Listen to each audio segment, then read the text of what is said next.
નમસ્તે વિદ્યાર્થી મિત્રો, ગુડ મોર્નિંગ. હવે લાસ્ટ આપણે ઉદાહરણ નંબર 4 સુધી જોયું હતું, ચેપ્ટર નંબર 12 ઘાત અને ઘાતાંક. આજે આપણે જોશું ઉદાહરણ નંબર 5. ઉદાહરણ નંબર 5 માં એવું છે કે જો -3 ની m + 1 ઘાત ગુણ્યા -3 ની 5 ઘાત બરાબર -3 ની 7 ઘાત હોય તો m શોધો. એટલે આપણે અહીંયા શું શોધવાનું છે? આ m શોધવાનું છે. બરોબર, તો અહીંયા રકમ છે કે -3 ની m ઘાત +1 ગુણ્યા -3 ની 5 ઘાત બરાબર -3 ની 7 ઘાત. બરોબર, આપણને આ દર્શાવેલું છે. બરોબર, તો અહીંયા તમે જોઈ શકો ડાબી બાજુ આધાર સરખો છે, વચ્ચે ગુણાકાર છે એટલે ઘાતનો સરવાળો થશે. બરોબર, એટલે -3 એક વખત લખાશે, આધાર એક વખત લખાશે, ઘાતનો સરવાળો થશે. એટલે કે આધાર ગુણાકાર છે એટલે m +1 + 5 બરાબર -3 ની 7 ઘાત. હવે જો -3 ની m +1 + 5 એટલે +6 બરાબર -3 ની 7. આધાર હવે જો ડાબી બાજુ અને જમણી બાજુ બંને બાજુ આધાર સરખા હોય તો એની ઘાત પણ સમાન થાય. બરોબર, એટલે માટે m + 6 બરાબર 7 માટે m ની કિંમત શોધવાની છે. એટલે 7 - 6 માટે m બરાબર 1. આપણો આન્સર શું થશે? m બરાબર 1. ફરીથી જોઈએ, જો -3 ની m + 1 ઘાત ગુણ્યા -3 ની 5 ઘાત બરાબર -3 ની 7 ઘાત હોય તો m શોધો. એટલે આપણને જે ઘાતાંકમાં m આપેલો છે એ m ની કિંમત શોધવાની છે. બરોબર, તો -3 ની m + 1 ગુણ્યા -3 ની 5 ઘાત બરાબર -3 ની 7 ઘાત. તો એ તમે જો બંને બાજુ આધાર સરખો, વચ્ચે ગુણાકાર એટલે ઘાતનો સરવાળો એટલે -3 m +1 + 5 કેમ કે વચ્ચે ગુણાકાર છે એટલે ઘાતનો સરવાળો થાય બરાબર -3 ની 7 ઘાત. બરોબર, એટલે 1 + 5 એટલે 6 -3 ની m + 6 ઘાત બરાબર -3 ની 7 ઘાત. હવે જો ડાબી બાજુ અને જમણી બાજુ જો આધાર સમાન હોય તો ઘાત પણ સમાન ગણે. બરોબર, એટલે m + 6 બરાબર 7 m બરાબર m ને કરતા કરીએ એટલે +6 બરાબર ની જમણી બાજુ જશે 7 - 6 m ની કિંમત આપણને શું મળી? 1. બરોબર, પછી છે ઉદાહરણ નંબર 6. ઉદાહરણ નંબર 6 ની અંદર છે કે 2/3 આખાની -2 ઘાત. બરોબર, તો આ -2 ઘાત છે કે કૌંસના અંદરના દરેક સભ્યને લાગુ પડશે એટલે 2 ની -2 ઘાત 3 ની -2 ઘાત. હવે આની કિંમત શોધવાની છે એટલે આપણે ઘાતાંકને પ્લસ કરવો પડશે. બરોબર, -2 અંદર કૌંસના અંદરના દરેક સભ્યને લાગુ પડ્યા. બરોબર, એટલે 2 ની -2 ઘાત 3 ની -2 ઘાત. હવે આપણે કિંમત શોધવાની છે એટલે માઈનસ ઘાતાંકને પ્લસ કરવો પડે એટલે વ્યસ્ત લખીશું. તો આ -3 ની એટલે 3 ની -2 ઘાત છે તે અંશમાં જશે એટલે 3 ની 2 ઘાત. હવે 2 ની -2 ઘાત છે તે છેદમાં જશે એટલે એમાં વ્યસ્ત લખીએ એટલે 2 ની 2 ઘાત થાય. વ્યસ્ત લખ્યું એટલે ઉપરની સંખ્યા નીચે અને નીચેની સંખ્યા ઉપર એટલે કે અંશની સંખ્યા છેદમાં, છેદની સંખ્યા અંશમાં. એટલે ઘાતાંક કેવો થઈ ગયો? પ્લસ. હવે 3 નો વર્ગ કેટલો? તો કે 9 અને 2 નો વર્ગ કેટલો? તો 4. એટલે કિંમત મળી કે 3 નો વર્ગ 9 અને 2 નો વર્ગ 4. બરોબર, દાખલો પૂરો. ફરીથી સમજીએ 2/3 આખાની -2 ઘાત. -2 ઘાત કૌંસના અંદરના દરેક સભ્યને લાગુ પડશે કેમ કે આની 2/3 આખાની -2 ઘાતની આપણે કિંમત શોધવાની છે. એટલે 2 ની -2 ઘાત ભાગ્યા 3 ની -2 ઘાત. હવે આપણે કિંમત શોધવાની છે એટલે ઘાતાંકને પ્લસ કરવો પડશે એટલે આ વ્યસ્ત સંખ્યા લખી. વ્યસ્ત સંખ્યા લખી એટલે અંશ છેદમાં જતો રહેશે અને છેદ અંશમાં જતો રહેશે એટલે ઘાતાંક પ્લસ થઈ જશે. એટલે 3 ની 2 ઘાત થઈ ગઈ, છેદમાં 2 ની 2 ઘાત. તો 3 નો વર્ગ એટલે 9 અને 2 નો વર્ગ 4 થશે. બરોબર, હવે ઉદાહરણ નંબર 7 જોઈએ. તો ઉદાહરણ નંબર 7 ની અંદર સાદું રૂપ આપો. બરોબર, તો અહીંયા પણ તમે જો છગડીયા કૌંસની અંદર પછી નાના કૌંસની અંદર 1/3 આખાની -2 ઘાત -1 નાના કૌંસની અંદર 1/2 નાનો કૌંસ પૂરો આખાની -3 ઘાત. છગડીયો કૌંસ પૂરો ભાગ્યા કૌંસની અંદર 1/4 આખાની -2 ઘાત. તો હવે આ જે ઘાત છે એ કૌંસના અંદરના દરેક સભ્યને આપી દઈએ તો 1 ની -2 ઘાત છેદમાં 3 ની -2 ઘાત. એટલે કૌંસના અંદરના દરેક સભ્યને સેપરેટ આપી દીધા. -1 ની -3 ઘાત અને છેદમાં 2 ની -3 ઘાત. છગડીયો કૌંસ પૂરો ભાગ્યા હવે -2 ઘાત છે તે અંદરના કૌંસના અંદરના દરેક સભ્યને આપી દઈએ એટલે 1 ની -2 ઘાત 4 ની -2 ઘાત. બરોબર, હવે આપણે સાદું રૂપ આપવાનું છે એટલે ઘાતાંકને પ્લસ સ્વરૂપમાં ફેરવીએ. પ્લસ એટલે વ્યસ્ત સંખ્યા લઈએ એટલે છેદમાં અંશમાં જતું રહે, અંશમાં છે તો છેદમાં એટલે 3 નો વર્ગ છેદમાં 1 નો વર્ગ માઈનસ 2 ની 3 ઘાત છેદમાં 1 ની 3 ઘાત પ્લસ થઈ ગઈ ઘાતાંક છગડીયો કૌંસ પૂરો ભાગાકારની અંદર 4 નો વર્ગ છેદમાં 1 નો વર્ગ બરોબર ભાગ્યા 4 નો વર્ગ છેદમાં 1 નો વર્ગ. હવે તમને એવો સવાલ થતો હશે અહીંયા માઈનસ છે ને અહીંયા પ્લસ કેમ થઈ ગયું? તો આપણે આનો વ્યસ્ત લખ્યું. શું લખ્યું? વ્યસ્ત 3 નો વર્ગ 3 ની માઈનસ 2 ઘાત છે તો એનો વ્યસ્ત શું થાય? 3 નો વર્ગ 3 ની 2 ઘાત પણ પ્લસ થઈ જાય કેમ કે આમાં વ્યસ્ત લખ્યું. હવે તમે જો 1 નો વર્ગ 1 જ લખાય બરોબર એટલે આપણે અહીંયા 3 નો વર્ગ માઈનસ 2 ની 3 ઘાત ભાગ્યા 4 નો વર્ગ કેમ કે 1 નો વર્ગ 1 ની ગમે એટલી ઘાત હોય જવાબ 1 જ આવે એટલે છેદમાંથી 1 જતા રહે બરોબર. છગડીયો કૌંસની 3 નો વર્ગ 9 2 ની 3 ઘાત એટલે 8 છગડીયો કૌંસ પૂરો ભાગ્યા 4 નો વર્ગ 16 9 માંથી 8 જાય તો 1 ભાગ્યા 16 એટલે 1 ના છેદમાં 16 આ આપણો શું થશે? આન્સર થાય. ફરીથી સમજીએ છગડીય કૌંસની અંદર નાના કૌંસની અંદર 1/3 નાનો કૌંસ પૂરો આખાની -2 ઘાત માઈનસ 1/2 આખાની -3 ઘાત છગડીય કૌંસ પૂરો ભાગ્યા 1/4 આખા કૌંસની -2 હવે કૌંસની બહાર જે ઘાતાંક છે તે કૌંસના અંદરના દરેક સભ્ય સાથે ગુણાશે. આપણે કૌંસ દૂર કરીએ એટલે 1 ની -2 ઘાત ભાગ્યા 3 ની -2 ઘાત માઈનસ 1 ની -3 ઘાત ભાગ્યા 2 ની -3 ઘાત એટલે આ જે ઘાતાંક છે કૌંસની બહાર નાના કૌંસની બહાર નાનો કૌંસ ઓપન કરતા કૌંસની બહારની ઘાતાંક કૌંસના અંદરના દરેક સભ્યને લાગુ પડશે. છગડીયો કૌંસ પૂરો ભાગ્યા 1 ની -2 ઘાત છેદમાં 4 ની -2 ઘાત બરોબર. હવે આપણે એનો વ્યસ્ત સ્વરૂપ લખીશું ઘાતાંકને ઘન સ્વરૂપમાં લખીશું એટલે જે છેદમાં છે તે અંશમાં છે તે છેદમાં જતું રહેશે એટલે ઘાતાંક બધી કેવી થઈ જશે? પ્લસ એટલે 3 નો વર્ગ છેદમાં 1 નો વર્ગ માઈનસ 2 નો 3 ઘાત છેદમાં 1 ની 3 ઘાત છગડીયો કૌંસ પૂરો ભાગ્યા 4 નો વર્ગ છેદમાં 1 નો વર્ગ બરોબર.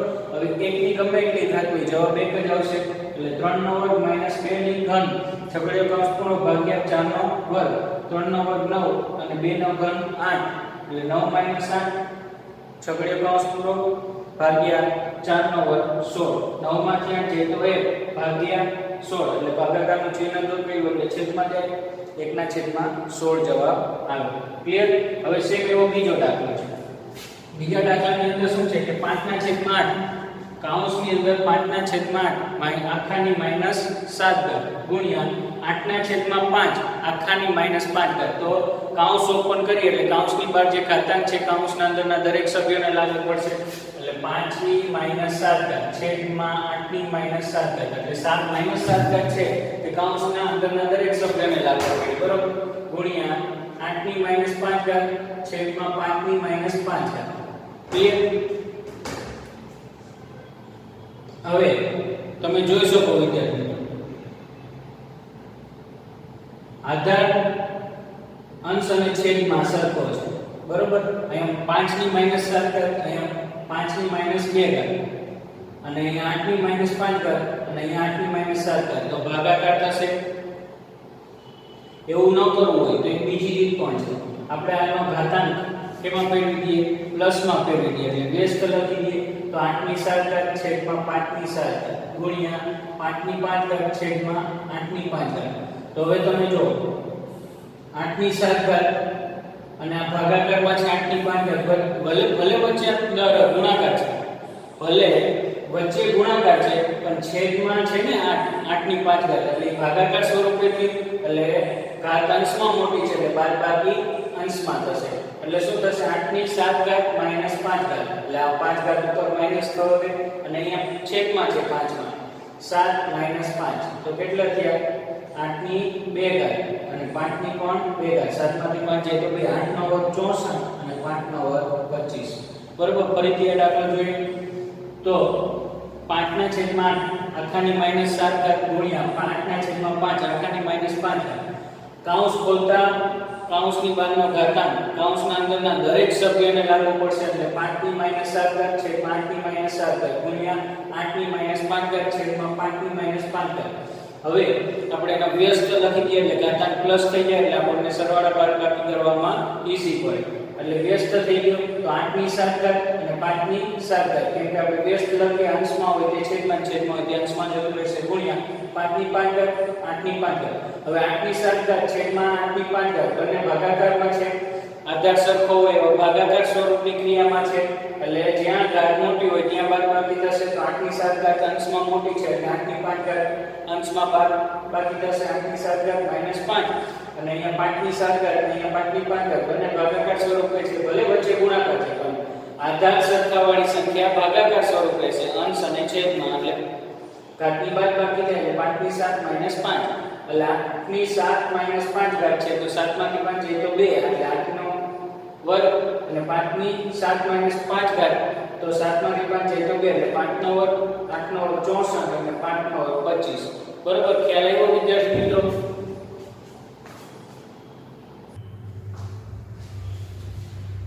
હવે વિદ્યાર્થી મિત્રો આપણે જોશું સ્વાધ્યાય 12.1 નો પ્રશ્ન નંબર 1 કિંમત શોધો બરોબર તો કિંમત શોધવાની છે તો પહેલો દાખલો છે કે 3 ની -2 ઘાત તો પહેલા તો આપણે વ્યસ્ત લખવું પડશે એટલે ઘાતાંક જે માઈનસ છે ને તો ઘન સ્વરૂપે લખવું પડશે એટલે એનો વ્યસ્ત થાય 1/3 નો વર્ગ તો 1/3 નો વર્ગ એટલે 3 નો વર્ગ કેટલો થાય 9 એટલે 1/9 કિંમત મળી સેમ એવો બીજો દાખલો -4 ની -2 ઘાત તો ઘાતાંકને આપણે પહેલા કિંમત શોધવાની છે એટલે ઘન સ્વરૂપે લખવું પડે એટલે 1/4 નો વર્ગ બરાબર એટલે 1/4 નો વર્ગ એટલે 4 નો વર્ગ કેટલો થાય 16 પતી ગયો સેમ એવો ત્રીજો દાખલો 1/2 આખાની -5 ઘાત છે 1/2 આખાની -5 ઘાત છે માટે આપણે શું કરવાનું તો 1/5 ઘાત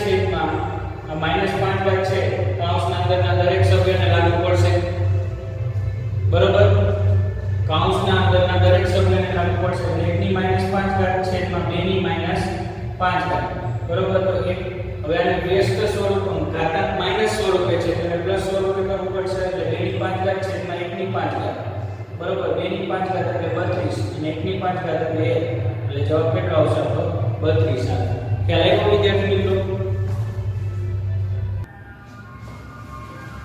મિત્રો આપણે ફરીથી જોઈએ કે પ્રશ્ન એક કિંમત શોધો 3 ની -2 ઘાત એટલે આપણે એની કિંમત શોધવાની છે એટલે ઘાતાંકને પ્લસ સ્વરૂપે કરવું પડશે એટલે 1/3 નો વર્ગ એટલે 1/3 નો વર્ગ એટલે 3 નો વર્ગ 9 થશે એટલે 1/9 -4 ની -2 ઘાત છે તો એને આપણે પ્લસ સ્વરૂપમાં ફેરવવા માટે એની વ્યસ્ત લખવું પડશે એટલે 1/4 નો વર્ગ એટલે 4 નો -4 નો વર્ગ કેટલો થાય +16 એટલે માઈનસ પ્લસ 4 નો વર્ગ 16 એટલે 1/16 કિંમત થાય 1/2 આખાની -5 ઘાત છે તો -5 ઘાત કૌંસના અંદરના દરેક સભ્યને લાગુ પડશે એટલે 1 ની -5 ઘાત છેદમાં 2 ની -5 ઘાત બરાબર હવે ઘાતાંકને આપણે પ્લસ સ્વરૂપમાં ફેરવવું પડશે કેમ કે કિંમત શોધવાની છે એટલે વ્યસ્ત કરીશું 1 ની 5 ઘાત છેદમાં જશે 2 ની -5 ઘાત અંશમાં જશે એટલે 2 ની 5 ઘાત અને 1 ની 5 ઘાત 2 ની 5 ઘાત એટલે 2 દુ 4 4 દુ 8 8 દુ 16 16 દુ 32 એટલે 32 ના છેદમાં 1 એટલે આપણે એક તો છેદમાં નહીં બરાબર છે એટલે લખીએ ન લખીએ બધું સરખું છે એટલે 32 જવાબ આવશે હવે પ્રશ્ન 2 સાદુરૂપ આપો અને પરિણામને ઘાતાંક સ્વરૂપે દર્શાવો તો પહેલું છે કે -4 ની 5 ઘાત ભાગ્યા -4 ની 8 ઘાત તો -4 ની 5 ઘાત છેદમાં ભાગાકાર સ્વરૂપે છે એટલે કે છેદમાં આપણે લખી શકીએ -4 ની 8 ઘાત તો હવે જો ઘાતાંક કેમ મોટો છે તો કે છેદમાં તો આપણે બાદબાકી ક્યાં થશે છેદમાં કેમ કે ભાગાકારની ક્રિયા છે આધાર સરખો છે એટલે ઘાતાંકની બાદબાકી થાય એટલે -4 માં -4 ની 8 -5 ઘાત બરાબર 1/4 ની કેટલી ઘાત થશે 3 બરાબર -4 ની 3 ઘાત સાદુરૂપ આપો અને છેલ્લે આપણે શું કીધું પરિણામને ઘન ઘાતાંક સ્વરૂપે લખો એટલે પરિણામને આપણે ઘાતાંક સ્વરૂપે જ રાખવાનું છે એટલે 1/4 ની 3 ઘાતાંક થી આપણો ફાઇનલ જવાબ ફરી -4 ની 5 ઘાત ભાગ્યા -4 ની 8 ઘાત તો એને ભાગાકાર સ્વરૂપે લખી શકીએ એટલે કે અંશ અને છેદ સ્વરૂપે લખીએ તો -4 ની 5 ઘાત છેદમાં -4 ની 8 ઘાત બરોબર તો જ્યાં ઘાતાંક મોટો હોય ત્યાં બાદબાકી થશે કેમ કે આધાર સરખો છે ક્રિયા ભાગાકારની છે એટલે ઘાતાંકની બાદબાકી થાય એટલે 1/4 ની 8 ઘાત -5 બરાબર 1/4 ની 3 ઘાત કેમ કે 8 માંથી 5 જાય તો 3 મોટી સંખ્યાનું ચિહ્ન સેમ એ જ રીતે અહીંયા જો 1/2 ની 3 ઘાત આખાનો વર્ગ તો આખાનો વર્ગ છે કૌંસ ઓપન કરતા 2 છે કૌંસના અંદરના દરેક સભ્યને લાગુ પડશે એટલે 1 નો વર્ગ અહીંયા 2 ની 3 ઘાત તો છે એટલે આખાની -2 ઘાત એટલે 2 ની 3 ઘાત આખાની એની 2 ઘાત એટલે ઘાતની ઘાત હોય તો હંમેશા ઘાતનો શું થાય ગુણાકાર અહીંયા 2 નો વર્ગ એટલે 1 નો વર્ગ એટલે 1 જ થશે હવે 2 ની 3 ઘાત ગુણ્યા 2 ની 2 ઘાત એટલે 1/2 ની 6 ઘાત. એમ કે ઘાતની ઘાત હોય તો હંમેશા ઘાતનો ગુણાકાર થાય એટલે 2 ની 2 તાલી 6 એટલે 2 ની 6 ઘાત. અને ઘાતાંક સ્વરૂપે આપણે લખવાનો ઘન ઘાતાંક સ્વરૂપે જવાબ તો 1/2 ની 6 ઘાત. બરોબર. ત્રીજો દાખલો -3 ના છે -3 ની 4 ઘાત ગુણ્યા 5 ની 5/3 આખાની 4 ઘાત. તો આપણે દાખલો ઉદાહરણમાં કરી ચૂકેલા છે. આ -1 દૂર કરીશું. -1 ગુણ્યા 3 આખાની 4 ઘાત ગુણ્યા હવે 4 ઘાત છે એટલે 5/3 આખાની 4 ઘાત. આ ઘાત છે બધાને સેપરેટ આપી દઈએ. -4 ની -1 ની 4 ઘાત ગુણ્યા 3 ની 4 ઘાત 3 ની 4 ઘાત 5 ની 4 ઘાત છેદમાં 3 ની 4 ઘાત. તો 3 ની 4 ઘાત 3 ની 4 ઘાત નીકળી જશે. -1 ની 4 ઘાત આ બેકી સંખ્યા છે એટલે -1 ની 4 ઘાત એટલે જવાબ 1 જ આવે. અને 5 ની 4 ઘાત તો 5 ની 4 ઘાત જવાબ આવશે. કેટલો આવશે? 5 ની 4 ઘાત. ખ્યાલ આવ્યો? આ દાખલો આપણે એક્ઝામ્પલમાં કરી ચૂકેલા છે. -3 આખાની 4 ઘાત. હવે અહીંયા આધાર સરખો થાય એમ છે. જો માઈનસ દૂર થાય તો એટલે આપણે -1 કોમન કાઢી તો -1 ગુણ્યા 3. હવે 4 ઘાત છે તે -1 ને પણ લાગશે અને 3 ને પણ લાગશે. બરોબર. માઈનસ ને દૂર કર્યો ગુણ્યા 5/3 આખાની 4 ઘાત. આ બધાને ઘાત સેપરેટ આવી એટલે -1 ની 4 ઘાત ગુણ્યા 3 ની 4 ઘાત ગુણ્યા 5 ની 4 ઘાત છેદમાં 3 ની 4 ઘાત. બંને અંશ અને છેદ સરખો છે એટલે કેન્સલ થયો તો -1 ની 4 ઘાત હંમેશા એક જવાબ આવે ગુણ્યા 5 ની 4 ઘાત તો જવાબ શું રહેશે? 5 ની 4 ઘાત. હવે ચોથો દાખલો જોઈએ તો કૌંસની અંદર 3 ની -7 ઘાત ભાગ્યા 3 ની -10 ઘાત ગુણ્યા 3 ની -5 ઘાત. તો પહેલા ભાગાકારની ક્રિયા કરશું. 3 ની -7 ઘાત છેદમાં 3 ની -10 ઘાત બરોબર ગુણ્યા 3 ની -5 ઘાત. હવે તમે જોઈ શકો માઈનસ ની અંદર જેમ સંખ્યા નાની તેમ સંખ્યા મોટી એટલે આપણે આનું વ્યસ્ત સ્વરૂપ કરી નાખીએ તો પણ ચાલે અને માઈનસ ને માઈનસ લેવા દઈએ તો પણ ચાલે. એટલે -7 ઘાત છે તો 3 ની -7 ઘાત ભાગાકાર આધાર સરખો એટલે ભાગાકારની ક્રિયા થશે. ઘાતાંકમાં એટલે ભાગાકારની ક્રિયા છે એટલે ઘાતાંકમાં બાદબાકી થશે એટલે -10 ગુણ્યા 3 ની -5 ઘાત. અને વ્યસ્ત સ્વરૂપે કરો તો પણ આ જ ક્રિયા થશે. 3 ની -7 ઘાત -+ 10 ગુણ્યા 3 ની -5 ઘાત. તો -7 + 10 તો 3 ની 3 ઘાત ગુણ્યા 3 ની -5 ઘાત. બરોબર.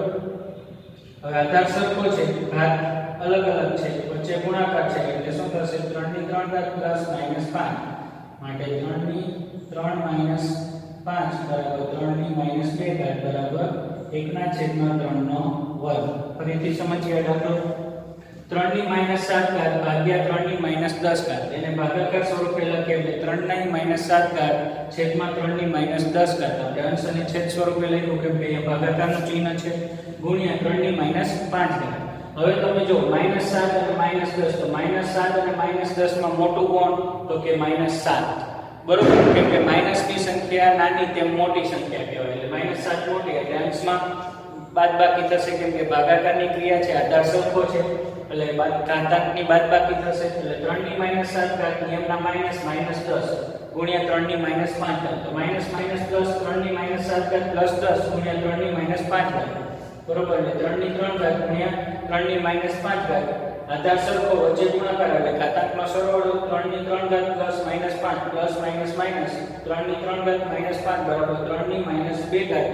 ઘાતાંક સ્વરૂપે આપણે પ્લસ સ્વરૂપ હોવું જોઈએ તો 1/3 નો વર્ગ થશે. બરાબર. સેમ હવે પાંચમો દાખલો 2 ની -3 ઘાત ગુણ્યા -7 ની -3 ઘાત. તો 2 ની 3 ઘાત છે. હવે 2 ની -3 ઘાત ગુણ્યા -7 ની -3 ઘાત. આધાર અલગ અલગ છે અને ઘાતાંક સરખો છે તો આધાર એક વખત લખાશે આધારનો ગુણાકાર અને ઘાતાંક એક વખત થશે. બરોબર. ફરીથી આ મુદ્દો સમજો. 2 ની -3 ઘાત ગુણ્યા -7 ની -3 ઘાત. તો આધાર અલગ અલગ છે ઘાતાંક સરખો છે તો ઘાતાંકને કોમન કાઢીએ અને આધારનો ગુણાકાર કરીએ. બરોબર. એટલે 2 * 14 ની -3 ઘાત એટલે 1/14 ની 3 ઘાત. ખ્યાલ આવ્યો?